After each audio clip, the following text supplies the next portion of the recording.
Hello നമസ്കാരം സുഹൃത്തുക്കളെ. ഞാനിങ്ങനെ ഇപ്പോൾ വീഡിയോ ചെയ്യുന്നതിൻ്റെ കാര്യം, എൻ്റെ ബ്രദർ നഴ്സിംഗ് പഠിച്ച ബാംഗ്ലൂർ ഒരു കോളേജിലാണ് ഞാനും പഠിച്ചത്. അവിടെ എൻ്റെ ചേട്ടൻ്റെ കൂട്ടത്തിൽ പഠിച്ചുകൊണ്ടിരുന്ന സെയിം ബാച്ചിലുണ്ടായിരുന്നൊരു ചേട്ടൻ. അദ്ദേഹം നമ്മുടെ തിരുവല്ല പുഷ്പഗിരി ആശുപത്രിയിൽ ഏകദേശം 2015 മുതൽ 2024 9 വർഷത്തോളം അവിടെ എമർജൻസി ഡിപ്പാർട്ട്മെൻറ്റിൽ വർക്ക് ചെയ്യുകയായിരുന്നു. അദ്ദേഹത്തിൻ്റെ ഫ്യൂച്ചർ എൻഡേഴ്സിന് വേണ്ടിയിട്ട് അദ്ദേഹം അവിടെ നിന്ന് രാജിവെച്ച് അല്ലെങ്കിൽ അവിടെ നിന്ന് ജോലി നടത്തി വേറൊരു രീതിയിലേക്ക് മാറാൻ വേണ്ടി ശ്രമിക്കുമ്പോൾ അവരൊരു എക്സ്പീരിയൻസ് ലെറ്റർ കൊടുത്തതാണ്. You have not completed the stipulated nursing clinical nursing education CNE എന്നാണ് പറയുന്നത്. ദാറ്റ് മീൻസ് കുറേ ക്ലാസ്സുകളുണ്ട്. നഴ്സിംഗ് പഠനശേഷവും നമ്മുടെ അറിവുകളും കാര്യങ്ങളൊക്കെ ഡെവലപ്പ് ചെയ്യാനും ഒക്കെ ആയിട്ട് എല്ലാവിധ ഇൻസ്റ്റിറ്റ്യൂഷനിലും കുറേ ക്ലാസ്സുകളൊക്കെ കൊടുക്കാറുണ്ട്. അദ്ദേഹം 2024 മാത്രം 6 ക്ലാസ്സുകൾ അറ്റൻഡ് ചെയ്തു. അദ്ദേഹം എമർജൻസി ഡിപ്പാർട്ട്മെൻറ്റിലാണ് വർക്ക് ചെയ്യുന്നത്. വർക്ക് ചെയ്യുന്ന വ്യക്തി വെറും 3 ക്ലാസ്സുകൾ അറ്റൻഡ് ചെയ്യാൻ സാധിച്ചില്ല. അതിൻ്റെ കാര്യം പലപ്പോഴും നമ്മുടെ നാട്ടിലുള്ള ഹോസ്പിറ്റലുകളിലും പല ഹോസ്പിറ്റലുകളും, എല്ലാ ഹോസ്പിറ്റലുകളും ഞാൻ അടച്ചു പറയുന്നില്ല, പല ഹോസ്പിറ്റലുകളിലും സ്റ്റാഫ് ഷോർട്ടേജ് വരാറുണ്ട്. അപ്പം ഒരു വാർഡിൽ നിന്ന് വേറെ വാർഡിലോട്ട് ഇടുക, അങ്ങനത്തെ വളരെ നമ്മൾ കോമൺ ആയിട്ട് ചെയ്യുന്ന കാര്യങ്ങളാണ്. ഇപ്പം ഞാൻ നിലവിൽ വർക്ക് ചെയ്യുന്ന UK യിലാണ്. അപ്പം ഞാൻ ഇവിടുത്തെ ഹോസ്പിറ്റൽ സിസ്റ്റത്തെ പറ്റിയൊക്കെ നമ്മുടെ വർക്ക് ചെയ്യുന്ന കൂട്ടുകാരെല്ലാം പറഞ്ഞ്, പല ഡിപ്പാർട്ട്മെൻറ്റിൽ വർക്ക് ചെയ്യുന്ന ആൾക്കാർ പറഞ്ഞു, ഒരു സ്റ്റാഫ് ഷോർട്ടേജ് വന്നു കഴിഞ്ഞാൽ അത് ഇമ്മീഡിയറ്റ് എസ്കലേഷനാണ്. അവിടെ രോഗിക്ക് വേണ്ടതായ കെയർ കൊടുക്കാൻ സ്റ്റാഫ് ഇല്ലെന്നുണ്ടെങ്കിൽ അത് ഏറ്റവും തലപ്പത്തുള്ള എൻ്റെ വ്യക്തികൾ വരെ ഇടപെട്ട് ആ സാധനം പരിഹരിക്കാൻ വേണ്ടി അവർ ശ്രമം നടത്തും. നമ്മുടെ ആശുപത്രികളിലൊന്നും അത് കാണാറില്ല എന്നുള്ളത് വളരെ ദാരുണമായൊരു കാര്യമാണ്. എന്നാൽ പൈസ മേടിക്കുന്ന കാര്യത്തിലൊന്നും ഒരു ദാക്ഷിണ്യവും വെക്കാറുമില്ല. അവിടുത്തെ doctor Biju Varghese, father doctor Biju Varghese, പിന്നെ മിസ്സിസ് സുവർണ പണിക്കർ, പണിക്കർ, ഇങ്ങനെ 2 പേരാണ് അതിനകത്ത് ഒപ്പിട്ടിരിക്കുന്നത്. എനിക്ക് മാന്യദേഹങ്ങളോട് പറയാനുള്ളൊരു കാര്യം, ഒരു വ്യക്തി 9 വർഷം അവിടെ വർക്ക് ചെയ്യുക എന്ന് പറഞ്ഞാൽ അദ്ദേഹത്തിൻ്റെ ജീവിതത്തിലെ ഏറ്റവും എനർജറ്റിക് ആയിട്ടുള്ള സമയമാണ് നിങ്ങളുടെ ആശുപത്രിക്ക് വേണ്ടി നിങ്ങളുടെ കാര്യം. ശമ്പളമൊക്കെ കൊടുക്കുന്നുണ്ട്, എല്ലാം ശരിയാണ്. നാട്ടിലെ ശമ്പളത്തിൻ്റെയൊക്കെ അവസ്ഥ വളരെ ശോകമാണ്. UN പോലത്തെ വലിയ സംഘടനകളും വലിയ പ്രക്ഷോഭങ്ങളും സമരങ്ങൾക്കും ശേഷമാണ് നമ്മുടെ നാട്ടിലെ ഈ പറഞ്ഞ സാലറിയുടെ സ്കെയിലൊക്കെ കൂടിയത്. അതുവരെ കിട്ടിക്കൊണ്ടിരുന്ന സാലറി, എൻ്റെ ചേച്ചിയൊക്കെ വർക്ക് ചെയ്യുന്ന 4000 രൂപയ്ക്കും 5000 രൂപയ്ക്കും വർക്ക് ചെയ്തുകൊണ്ട സമയം എനിക്കറിയാം. നെടുങ്കണ്ടത്തൊരു ആശുപത്രിയിൽ, എൻ്റെ പേര് ഞാൻ പറയുന്നില്ല. പക്ഷേ അത്രയും മോശമായിട്ടാണ് അവിടുത്തെ ട്രീറ്റ്മെൻറ്റ്. പണിക്ക് വല്ല കുറവുണ്ട്, അതുമില്ല. ഇവിടെയൊക്കെ 3 ദിവസം ജോലി ചെയ്ത് കഴിഞ്ഞാൽ 4 ദിവസം ഓഫ്, അതിനുശേഷം സിക്ക് ലീവ് അല്ലെങ്കിൽ ചൈൽഡ് കെയറിന് ലീവ്. ഇത് ഏതെങ്കിലും ആശുപത്രി നമ്മുടെ നാട്ടിൽ പ്രൊവൈഡ് ചെയ്യുന്നുണ്ടോ? ഈ പറഞ്ഞ സൗകര്യങ്ങൾ ഒന്നും, ഒരുവിധ സൗകര്യങ്ങളും ഒരുമാതിരിപ്പെട്ട ആശുപത്രികളൊന്നും തന്നെ കൊടുക്കുന്നില്ല. ഈ ലോകത്തിൽ എല്ലാ സ്ഥലങ്ങളിലും, എല്ലാ രാജ്യങ്ങളിലും മലയാളി നഴ്സുമാർ പോയി ജോലി ചെയ്ത് അവർക്ക് നല്ല രീതിയൊരു വിലയുണ്ട്. കോവിഡ് കാലഘട്ടങ്ങളിൽ UK യിലും അമേരിക്കയിലും ബാക്കിയുള്ള ഗൾഫ് നാടുകളിലും പാശ്ചാത്യ രാജ്യങ്ങളിലെല്ലാം തന്നെ മലയാളി നഴ്സുമാരെ അഭിനന്ദിച്ചുകൊണ്ട് പല ഹെൽത്ത് മിനിസ്റ്റേഴ്സ് അടക്കം വീഡിയോകൾ ചെയ്തേക്കും നമ്മൾ കണ്ടതാണ്.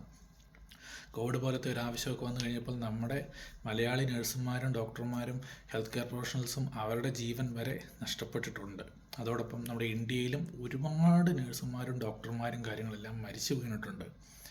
ഒരു കോവിഡ് വരുമ്പോൾ മാലാഖയായി ചിത്രീകരിക്കുന്ന ആൾക്കാരെ അതെല്ലാം കഴിയുമ്പോൾ വെറും കറിവേപ്പിലയെ പോലെ എടുത്തു കളയുന്ന ആ ഒരു ദുഷിച്ച സംസ്കാരം, നിങ്ങൾ മാലാഖയൊന്നും ആക്കിയില്ലെങ്കിൽ കുഴപ്പമില്ല, ഞങ്ങളുടെ പ്രൊഫഷൻ്റെ ആ ഒരു എത്തിക്സും ബഹുമാനവും മാത്രം തന്നാൽ മതി. സ്റ്റിപ്പുലേറ്റഡ് സംഭവം ചെയ്തില്ലെന്ന് പറയുന്നത്, സ്റ്റിപ്പുലേറ്റഡ്, അത് മാൻഡേറ്ററി അഗ്രിമെൻ്റ് വെച്ചേക്കുന്ന പോലെ. സംഭവമൊക്കെ ശരിയാണ്. ഇപ്പം വീട്ടിൽ നിന്നൊരു 25-30 കിലോമീറ്റർ അകലെയുള്ളതാണ്, ചൈൽഡ് കെയർ ഉള്ളൊരു വ്യക്തിയാണെങ്കിൽ, വീട്ടിൽ കുഞ്ഞുകുട്ടി പരാതികളുള്ള വ്യക്തിയാണെങ്കിൽ, പ്രായമായ മാതാപിതാക്കളുള്ള വ്യക്തിയാണെങ്കിൽ, നിങ്ങൾ തോന്നുമ്പോൾ ക്ലാസ് വെച്ച് കഴിയുമ്പോൾ അദ്ദേഹം നഴ്സിംഗ് സൂപ്രണ്ടിൻ്റെ അടുത്ത്, അതിൻ്റെ ഇൻചാർജിൻ്റെ അടുത്തൊക്കെ പലപ്പോഴും കംപ്ലയിൻറ്റ് ചെയ്ത് എനിക്ക് വരാൻ സാധിക്കത്തില്ലാത്ത അവസ്ഥയാണ്, എനിക്ക് ഷിഫ്റ്റ് നിൽക്കുമ്പോൾ ഒരു ഡ്യൂട്ടിക്ക് ഈ പറഞ്ഞ ക്ലാസ്സിന് വിളിച്ചുകൊണ്ടിരിക്കുകയാണ്. ഒരു രോഗിയെ ചികിത്സിക്കേണ്ട അല്ലെങ്കിൽ അവർക്ക് എമർജൻസി കെയർ കൊടുക്കേണ്ട ഒരു ഡിപ്പാർട്ട്മെൻറ്റിലാണ് നിൽക്കുന്നത്. ഒരു ആക്സിഡൻറ്റ് ഉണ്ടായി, ഒരു ഹാർട്ട് അറ്റാക്ക് ഉണ്ടായി, ഒരു എമർജൻസി ഡിപ്പാർട്ട്മെൻറ്റിൽ വർക്ക് ചെയ്യുന്നവരുടെ സ്ട്രെസ്സും പ്രഷറും അവിടെ വർക്ക് ചെയ്തിട്ടുള്ളൊരു വ്യക്തിയെന്ന് എനിക്ക് വ്യക്തമായി അറിയാം. ഞാൻ പൂനെയിലൊരു ഹോസ്പിറ്റലിൽ എമർജൻസി ഡിപ്പാർട്ട്മെൻറ്റിൽ വർക്ക് ചെയ്തിട്ടുണ്ട്. കുറച്ച് ദിവസമേ അവിടെ ചെയ്തിട്ടുള്ളതിന് ശേഷം ICUലോട്ടും സർജിക്കൽ വാർഡിലോട്ടൊക്കെ മാറി. എങ്കിലും അവിടെ ചെയ്യുന്നതിൻ്റെ ബുദ്ധിമുട്ടുകൾ കണ്ടിട്ടുമുണ്ട്, അനുഭവിച്ചിട്ടുമുണ്ട്. അപ്പോൾ തീർച്ചയായും ദയവ് ചെയ്ത് ക്രിസ്തുവിൻ്റെ ശിഷ്യന്മാർ എന്ന് അഭിമാനിക്കുന്ന വ്യക്തികൾ, സമാധാനത്തിൻ്റെ വെള്ളരിപ്രാവുകളായിട്ട് പാറിപ്പറന്ന് നടക്കുന്ന വ്യക്തികൾ, നിങ്ങൾ ദയവ് ഇത്രയും മനുഷ്യത്വരഹിതമായ ക്രൂരതകൾ കാണിക്കാൻ പാടില്ല.